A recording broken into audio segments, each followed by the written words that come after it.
राधे श्याम। साथियों, आज मैं आपको कुछ ऐसी चीज़ें बताऊंगा जो मैंने अभी तक की इस यात्रा में देखी हैं और खुद अनुभव भी की हैं। दिमाग की शक्तियां इतनी है ना,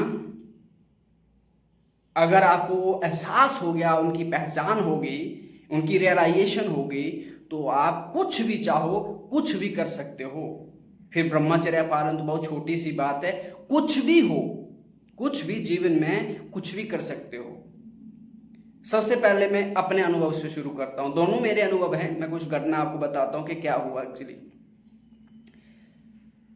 मेरी जो हर दिन उठने का समय रहता है, 3 बजे से 4 बजे के बीच में उठ जाता हूँ। 3:30, 3:15, 3, पौने 4, 4 बजे तक मैक्सिमम, इसके बीच में उठ जाता हूँ। और मेरी एक आदत है, जैसे ही मैं उठता हूँ तो कभी कभी पानी पी लेता हूँ, कभी कभी पानी पिए ही बिना मुझे बाथरूम भागना पड़ता है, यानी फ्रेश होने के लिए। एक ना तुरंत उठते ही मुझे प्रेशर आ जाता है। इसलिए मैं गलती भी नहीं करता हूँ कि रात में जगने की, मतलब 1-2 बजे जाए जल्दी से। मैं जानता हूँ कि अगर मैं नींद खुली तो मुझे टॉयलेट में जाना पड़ेगा फ्रेश होने के लिए। लेकिन आज जो मेरे साथ हुआ, उसने मुझे चौंका दिया कुछ समय के लिए। बाद में मुझे एहसास हुआ कि ये तो नॉर्मल ही है, पहले वाली चीज़ ही हुई, कोई दूसरी नई चीज़ नहीं है। तो आज भी मैं लगभग 3:30 बजे उठा और आज मैंने पानी 3 गिलास पी लिए। ऐसे अगर मैं पानी पीता हूँ तो 1.5 गिलास पीता हूँ या 2 गिलास पीता हूँ, आज मैंने 3 गिलास पी लिए कि चलो अच्छे से पी लेते हैं और अच्छे से पेट साफ हो जाएगा। फिर उसके बाद पानी पीने के बाद मैंने बाल्टी ली, जग ली और चला गया हैंडपंप के पास पानी भरने के लिए, बाथरूम जाने के लिए। लेकिन कुछ लग रहा था खाली खाली, कुछ छूट गया है। क्या छूट गया है? तब मैंने देखा कि मैं चाबी तो लाया नहीं हूँ। मैं हैंडपंप के पास बाल्टी रख के रूम में आया कि चाबी ले आता हूँ। लेकिन रूम में आया, मैंने पूरा रूम छान मार लिया, चाबी ढूंढा, मिला नहीं मुझे। अब कहाँ गया चाबी, क्या हुआ? तब मुझे याद आया कि कल मैं बाथरूम गया था, बाथरूम से आने के बाद मैंने हैंडपंप पे स्नान किया था और वहीं चाबी छूट गई थी। दूसरी बात, मैंने उसको लाया नहीं था। आप बताओ, करूं तो क्या करूं? जब तो वापस आके मैंने मोबाइल लिया और हैंडपंप था, अंधेरा था, तो मैंने उसके बगल में ढूंढने की कोशिश की, नहीं मिली। बाद में फ़ोन रख दिया मैंने। जब तक मेरे माइंड में ये था कि चाबी होगी मेरे पास, तो मुझे लग रहा था कि बाथरूम जाना है फ्रेश होने के लिए, इस तरह का प्रेशर फील हो रहा था। पर जैसे ही मुझे ये एहसास हो गया कि अब चाबी नहीं है, मेरा प्रेशर गायब हो गया। मेरा प्रेशर गायब हो गया। आप सोचिए कि मैं उठने के बाद कभी कभी बिना पानी ही मुझे भागना पड़ता है फ्रेश होने के लिए, लेकिन आज 3 गिलास पानी पीने के बावजूद प्रेशर बना भी कि अब लग रहा था कि मुझे बाथरूम जाना है। लेकिन जब चाबी नहीं मिली तो अब किसको पूछता कहाँ चाबी, कहाँ गई? रात में जहाँ कोई था, मैं अकेला ही था। तो फिर मैंने स्नान किया और अपने जो नॉर्मल की दिनचर्या होती है उसको करना चालू कर दिया। चाबी भी शायद आधा घंटा मैंने ढूंढी होगी, रूम में बाहर में नहीं मिली। कुल मिला के 2-2.5-3 घंटा निकल गए ऐसे ही। और फिर मैं अपने काम में लग गया और मेरे मन से ही विचार हट गया। मेरे मन से ही विचार हट गया कि मुझे फ्रेश होने जाना है, जहाँ कोई मन में रहा ही नहीं, और आके काम में चालू हो गया। जैसे सुबह हुई तो जहाँ 5-6 घर हैं पानी लेने के लिए, वहाँ आते हैं हैंडपंप के पास, तो मैं उस समय उनके पास गया कि मैंने पूछा कि माता लोग जी, कल मेरा चाबी रह गया जहाँ पे, तो किसी को मिला क्या? तो एक माता जी बोले, बाबा चाबी तो था लेकिन मेरी बच्ची छोटी खेल रही थी, अब पता नहीं कहीं फेंक दी।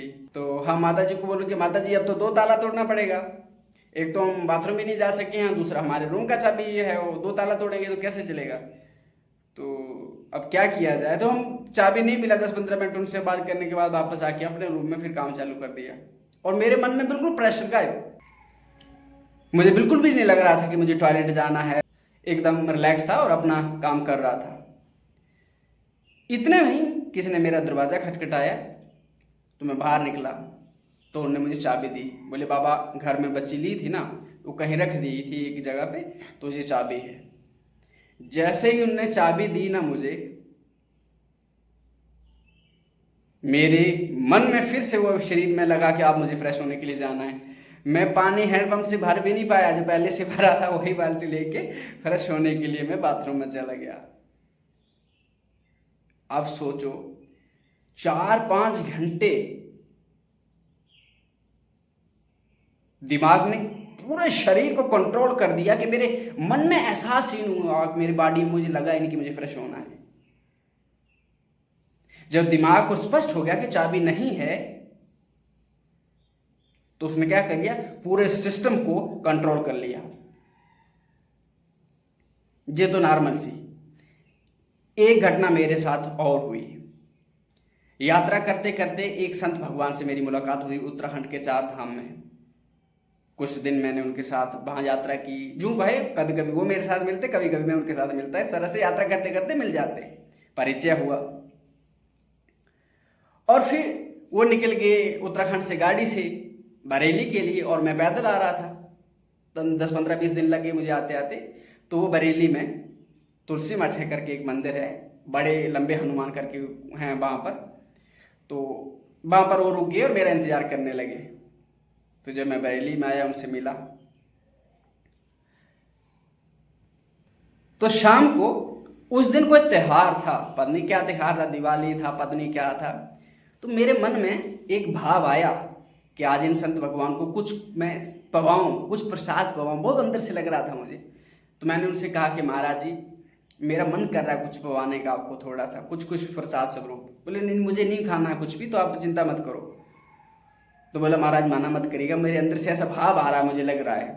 तो बोलो ठीक है चलो। फिर मुझे बोले कि चलो आपको आज मैं कुछ खिलाता हूँ, मैं भी आपको खिलाता हूँ। तो मतलब कोई कुल्हड़ की चाय और देसी दूध की करके वो जानते थे वहाँ पे। तो सबसे पहले हम दुकान पे गए, मैंने एक पाव लड्डू लिए, पता नहीं कौन से लड्डू मुझे याद नहीं, लेकिन पाव लड्डू लिए और लेके उस जो चाय वाला ठेला था उसके पास चला गया। यद्यपि मैं चाय नहीं पीता हूँ, लेकिन वो फर्स्ट टाइम ऐसा था। कुल्हड़ वाली देसी चाय, वो चाय नहीं था, कुछ देसी जड़ी बूटी से पता नहीं कोई व्यक्ति वो बनाते थे, तो इसलिए वो महात्मा हमें उनके पास ले गए थे। तो वो जो चाय था, जो महात्मा मेरे साथ थी वो शुगर नहीं लेते थे, उनको दवाई चल रही थी उनकी, तो वो शुगर नहीं लेते थे। लेकिन मुझे तो कोई समस्या नहीं थी, तो मैं तो लेता ही था। तो उन्होंने चाय बनाने वाले को बोल दिया कि आप 1 कप में चीनी डाल दीजिएगा, 1 कप में नहीं डालिएगा। तो उन्हें चाय बनाई बिना चीनी के। चाय बनाने के बाद 1 कप में चीनी डाली और 1 कप में चीनी नहीं डाली मेरे वाले में। लेकिन वो चाय तैयार रखी, उन्होंने बना के ही रखी। तो इतने में क्या हुआ, मैंने वो लड्डू निकाल के वो महाराज जी को दे दिए। महाराज जी को दे दिए तो 1 लड्डू वो महाराज जी रख लिए। 2-3 लड्डू ही थे शायद, या 4 होंगे इस तरह से। एक महाराज जी को पाने लगे महाराज जी, एक वो हमने उस चाय वाले को दे दिया और एक हमने पा लिया। आप उस लड्डू के हेर फेर में क्या हो गया, वो चाय वाला भूल गया जिसमें चीनी थी वो चाय दे दी महाराज जी को, और जिसमें चीनी नहीं थी वो दे दी मुझे। लेकिन जैसे ही वो चाय हम पीने लगे तो मुझे एहसास हुआ कि मेरी वाली चाय में तो शुगर नहीं डाली है और ये तो महाराज जी की चाय है। लेकिन बीच में मैंने क्या किया, याद नहीं दिलाया, बोला नहीं, मैं बस गुप्त ही रहा। मैंने कुछ नहीं बोला। मैं जानता था अगर मैं बोल दूंगा तो संभवतः महाराज जी फेंक दें, वो नहीं पीते शुगर वाली चाय। तो मैंने नहीं बोला। पर जैसे ही चाय खत्म हुई तो मैंने उन संत भगवान से पूछा कि महाराज जी, आपने तो शुगर वाली चाय पी ली और आप तो बोलते कि हम शुगर वाली चाय तो पीते नहीं हैं, दवाई खा रहे हैं, और मुझे बिना शुगर के चाय पिला दी, ऐसे कैसे हो सकता है? तो मुझे पता है क्या बोल रहे थे, मैंने बिना शुगर के चाय पी है। महाराज जी ऐसे हो ही नहीं सकता। हमारे सामने उस चाय वाले ने चीनी में 1 कप में ये जो कुल्हड़ का गिलास रहता है उसमें उसने चीनी मिलाई, 1 कप में नहीं मिलाई, और जिसमें मिलाई वो मेरा वाला था और जिसमें नहीं मिलाई वो आपका वाला था। लेकिन लड्डू खाने के चक्कर में वो जिसमें चीनी थी वो गिलास आपको दे दिया और जिसमें चीनी नहीं थी वो मुझे दे दिया। तो मैंने उनसे पूछा कि रहस्य क्या है कि आपने तो चीनी वाली चाय पी, लेकिन आप कह रहे हैं कि बिना चीनी के पी, और मैं जो पी रहा हूँ मैंने बताया कि अभी मैं चेक करके आपको बताऊं कि मेरे गिलास में जे उसमें चुस्की ली, देख लीजिए, इसमें तो चीनी वाला कुछ है नहीं। तो शांत हो गए। फिर वहां से हम जब चले तो रास्ते में मुझे बताए कि इस मन की इतनी शक्ति है कि आप जो अभ्यास कर लोगे, जो मान लोगे, मन वही करेगा। जैसे वो बता रहे थे कि मैंने मान लिया था कि मुझे चीनी वाली चाय नहीं पीनी है, मैं नहीं पीता हूँ, दवाई खा रहा हूँ, तो मेरे दिमाग ने वैसा ही उसका टेस्ट किया, मेरे दिमाग में उसका मिठास नहीं आई, मैंने उसको क्या किया, मैंने उस बिना मिठास की चाय को ही ग्राइंड किया। तब वो मुझे बताए आध्यात्मिक कुछ चीजें कि दिमाग इतना शक्तिशाली है कि आप इसको जहां लगाना चाहो वहां लगा सकते हो। वो बता रहे थे कि अगर आप मुझे सड़ा हुआ खाना भी दो तो मैं उसको भी खा जाऊंगा, लेकिन मुझे जो एहसास होगा, लगेगा कि बढ़िया व्यंजन बना के दिया है आपने। मेरे दिमाग उसको नहीं समझेगा कि आपने सड़ा हुआ खाना दे दिया। तो मैंने बोला ऐसे कैसे हो सकता है? तो उन्होंने बोला कि मैं अपने मन को उस जगह पे टिका लेता हूं जो मुझे करनी रहती है। जैसे खाने वाली बात बताई उनने कि अगर आप मुझे सड़ा हुआ खाना दोगे तो मैं अपने मन को सड़े हुए खाने में नहीं रखूंगा, मैं अपने मन को वहां ले जाऊंगा जो कभी भी जीवन में मैंने सबसे बढ़िया स्वादिष्ट भोजन खाया है, उसमें ले जाके उसकी जो स्मृति है उसमें मन को शिथिल कर दूंगा एक जगह, उसमें जाकर मन को शिथिल कर दूंगा। अब जो मन मेरा जहां क्रिया करेगा, शरीर क्रिया करेगा, आपने सड़ा खाना दिया, कुछ भी दिया, लेकिन मन को वो एहसास होगा कि मैं वही खा रहा हूं बहुत बढ़िया वाला। और ये कैसे होता है? अभ्यास से। इसी तरह फिर मैंने एक चीज खुद पे भी एक्सपेरिमेंट किया। मैं दिमाग को बोलता था शाम को सोने से पहले कि हे दिमाग, भैया मुझे 3 बजे उठना है, 3 बजे उठना है, मुझे जगा देना। और कई बार मैंने चेक करके देखा, 3 से 5 मिनट पहले, पूरे 3 होने से 1 मिनट पहले, 2 मिनट पहले, 10 मिनट पहले आपको अचानक झटका टाइप आ गया, अरे दे तो नहीं होगी, इस तरह से होता है। इसी तरह जो आप ब्रह्मचर्य है ना, आपसे गलतियां पता है क्यों होती है? ब्रह्मचर्य में अभी आप सुख ढूंढ रहे हैं, आपको लगता है ब्रह्मचर्य नाश करने में सुख मिलता है, आनंद मिलता है। जो सिर्फ आपने मन में सोच लिया है सुख, तो इसलिए आपको सुख मिलता है, बल्कि सुख नहीं है उसमें। मैं उसमें दूसरी वीडियो में बात करूंगा उसका सच क्या है। यदि उसमें सुख नहीं है लेकिन मन में आपने सुख मान लिया है, तो आप जो क्रिया भी करते हो वो आपको सुख लगती है। लेकिन अगर मन का अभ्यास कर लो ना आप थोड़ा सा, कि मन को बार बार बोल दो ना, ये गंदी क्रिया है, ये पतन वाली क्रिया है, ये बहुत घृणित चीज है, अगर बार बार अभ्यास करोगे ना, तो एक दिन आपका मन उसी ब्रह्मचर्य नाश से घृणा करेगा, गंदी बात से घृणा करेगा, नफरत करेगा, आपको चिड़चिड़ापन हो जाएगा, गुस्सा आ जाएगा, कोई बात भी करेगा, कोई क्या, आप ही अगर मन की में बात आ जाएगी, कभी ऐसा काम वाली बात आ जाएगी ना, कभी कभी ऐसे हमारे मन में काम के विचार आते हैं तो तब तो लगता है मन अच्छा है, लेकिन जैसे वो विचार हटेंगे ना एकदम गुस्सा आएगा, यार ऐसे कैसे हो सकता है? ये पता है कैसे होगा? मन के अभ्यास से। इतना अभ्यास करिए मन को ना, बार बार बोलिए कि जी गलत है, जी गलत है, इसमें सुख नहीं है, इसमें सुख नहीं है, सिर्फ सुख लगता है। 2 मिनट की उत्तेजना रहती है और बस उत्तेजना से, क्रिया से पहले आपको चिंतन का सुख मन में सोचते रहते हैं कि इसमें सुख सुख है, बाकी कोई क्रिया को सुख तो है नहीं। फिर 2 मिनट क्रिया में आपको उत्तेजना सी महसूस होगा और उसके बाद फिर खोपड़ी खा ली, कोई मतलब नहीं, क्या सुख है? लेकिन आप मान चुके हो उसको, दिमाग में सुख है तो आपको उसमें सुख लगता है। जैसे वो महात्मा मान चुके थे दिमाग में कि मुझे क्या करना है, बिना चीनी के चाय पीनी है, लेकिन तो फिर उनने चीनी वाली चाय भी पी, तो मन वही फिक्स था कि बिना चीनी वाली चाय पी रहा हूं मैं। फिर जैसे आज मुझे चाय भी नहीं मिली ना सुबह, तो मेरा दिमाग मान चुका था कि चाय भी नहीं है, तो इसलिए पूरे सिस्टम को कंट्रोल कर लिया, मेरा सब कुछ बंद हो गया, ना टॉयलेट ना लैट्रिन, कुछ सब कुछ। और कोई 1 घंटे के लिए नहीं, 4-5 घंटे के लिए। क्या है ये? अभ्यास। इस अपने मन को समझाइए,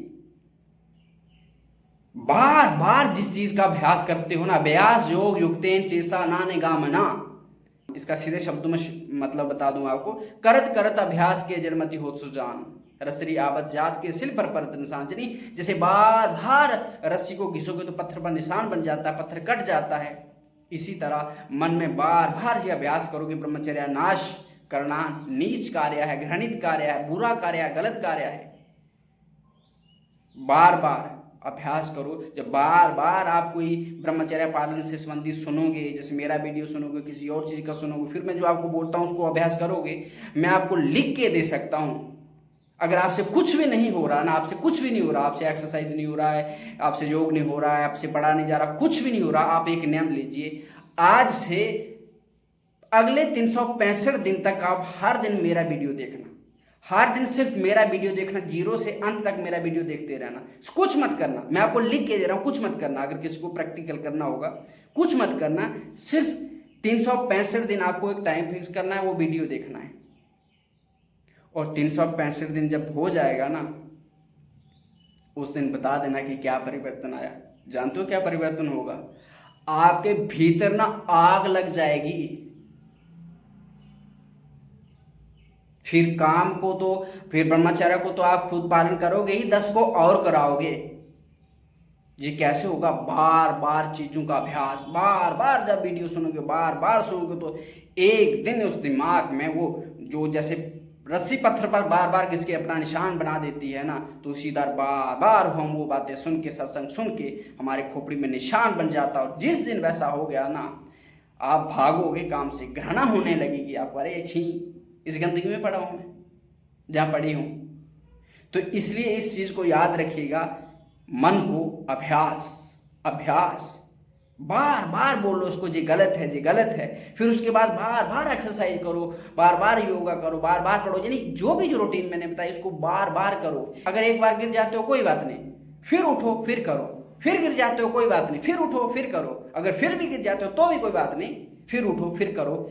1000 बार भी गिरो ना तो 1001 बार उठो, 1001 बार गिरो ना तो 1002 बार उठो। ये क्रम बना लीजिए बार बार अभ्यास का, और एक दिन वो अभ्यास आपको आपके सपने तक ले जाएगा, आपकी मंजिल तक ले जाएगा।